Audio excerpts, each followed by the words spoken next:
A CRM Bônus acaba de premiar Mauro Nomura, CEO do Grupo Nomura, que tem mais de 30 lojas Adidas pelo Brasil, entre outras marcas, como uma das 25 lideranças do varejo mais relevantes no país hoje. Mauro, é um prazer ter você conosco, recebendo esse prêmio tão especial, CRM Bônus Awards 2024.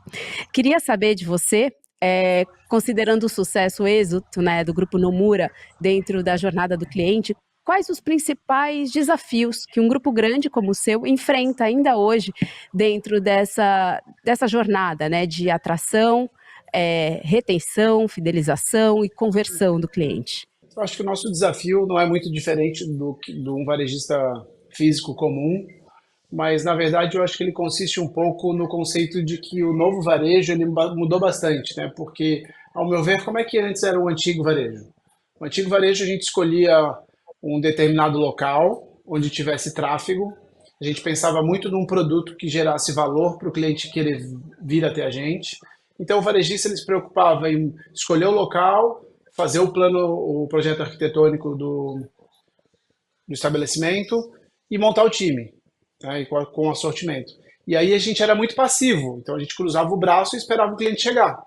E aí, entrando um pouco no que você comentou, o novo varejo, ele não dá mais para ser assim. Hoje, se a gente só esperar o fluxo natural de um shopping center ou de uma rua movimentada, a gente não consegue mais hoje alcançar o que a gente precisa, né? Então a gente começa a ter ações, iniciativas de proatividade atrás do cliente. Então a gente tem que começar a impulsionar para atraí-lo. Então isso é uma nova skill do varejista que antes não era exigido e agora a gente está sendo exigido. E você está aqui não por acaso, né? Porque você é muito bom nisso, né? Em criar e identificar soluções que conseguem potencializar de fato as vendas, né? Do Grupo Nomura. Eu queria que você comentasse, então, um pouco do MGM, né? Que é o Member Get Member, que é uma das soluções que vocês usam da CRM Bônus e que trouxe excelentes resultados. Como é que essa solução tem impactado, de fato, as métricas do Grupo Nomura?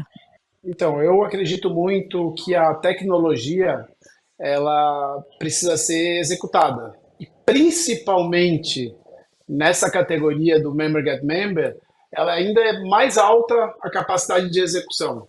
Por quê? Porque né, chega no pitch ali de finalizar uma venda, o colaborador ele pode ou não oferecer um MGM.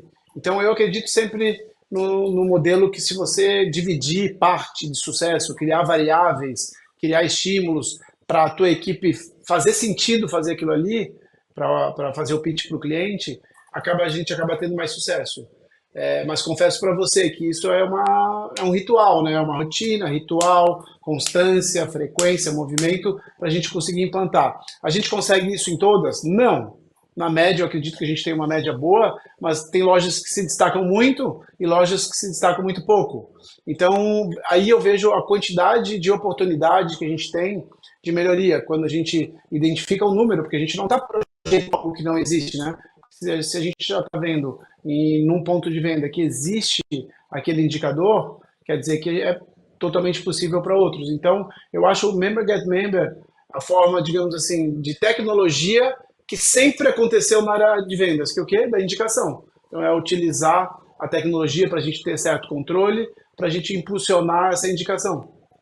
É muito interessante, né? Porque ouvindo você falar, eu concluí que é como se os vendedores, eles, de alguma forma, eles atuassem como clientes seus também, né? Porque precisa do engajamento deles para que o cliente final também se engaje na marca, né? Então, sem uma atuação assim cuidadosa de alguém que realmente tenha comprado a solução, o resultado fica comprometido, né? Então, o time de loja, de fato, é muito importante para o êxito da solução, é isso?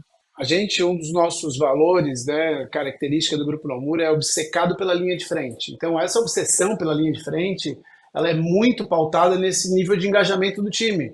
E todo mundo é ser humano, a gente sabe o quanto que a gente oscila, né? Então, a gente tenta definir métricas, ter muita remuneração variável para conseguir cada vez mais esse engajamento mais alto. Eu acredito, obviamente, que tem que ter um match de cultura, tem que ter um match com a descrição do cargo, tem que ter um match de propósito, tudo isso ajuda o engajamento, flui mais fácil, mas depois de superado isso, ainda existe muitas práticas para a gente conseguir uma execução lá na ponta, porque não é simples, a gente aí tem por volta de 600 pessoas, por volta, acho que, de quase 500 vendedores, e a gente fica na mão dessas 500 pessoas para fazer o pitch do MGM.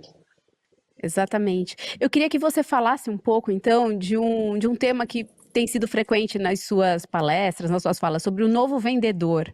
Você poderia contar um pouco para a nossa audiência? Então, acho que as skills aí mudaram, né, do vendedor. Então, antigamente era muito fácil. O vendedor ele ia no shopping, ele deixava o currículo numa loja e geralmente na loja que ele queria era qual? Era a loja que mais vendia, a marca mais famosa e que ganhasse bem. Só que hoje a gente costuma dizer que as paredes do estoque da loja elas se derrubaram. Então, por exemplo, a gente tem 29 lojas da Adidas. O que a gente tem numa loja é simplesmente numa loja, mas a gente pode vender de qualquer uma delas. É tudo integrado às nossas. Então a gente faz muitas vendas cross, que combate muito essa ruptura do varejo, né? Essa dor que é a ruptura de produto. Então, por outro lado, com os e-commerce, com a digitalização aí do mundo, os vendedores não podem mais ter aquela posição reativa, né, de esperar o cliente. Eu estou no shopping Morumbi, eu sei que vai ter fluxo, vou atender só esse. Então, hoje o vendedor ele tem um papel fundamental na parte do impulsionamento de clientes. Então, vamos dar alguns exemplos. Tem toda a parte de campanhas de CRM que ele dispara via WhatsApp ou via SMS, independente de como for. Tem a parte de cashback, programa de cashback que a gente utiliza, que precisa ter uma explicação, o vendedor pode ativar. Tem a parte de redes sociais que eles impulsionam. Tem a parte de programa de relacionamento da própria marca. Então, tudo isso eram atividades que a gente não fazia antes. Então, é uma nova realidade para esse vendedor se atualizar.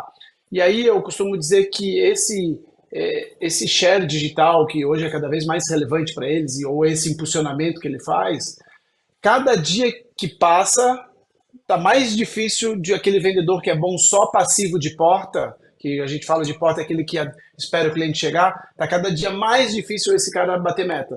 Então, às vezes a gente tem alguns exemplos claros, um cara muito bom, cara 10, 15 anos de varejo, bate todas as metas, e ele, como ele não tem essas práticas, ele começa a ficar mais limitado, enquanto que os outros, que de repente não são nem tão bons quanto eles, começaram a exigir uma skills diferente. Então eu costumo dizer que basicamente a gente jogava um jogo, que era um futebol, que agora de repente pode fazer uns gols de mão.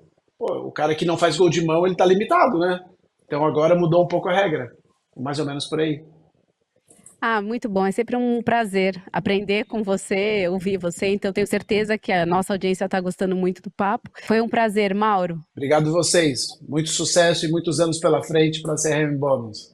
E se você quer saber mais sobre o case Adidas e CRM Bônus, não deixe de baixar o material que vai estar disponível aqui no pop-up que vai aparecer na sua tela e saiba mais sobre como a CRM Bônus ajudou o Grupo Nomura a atingir grandes resultados.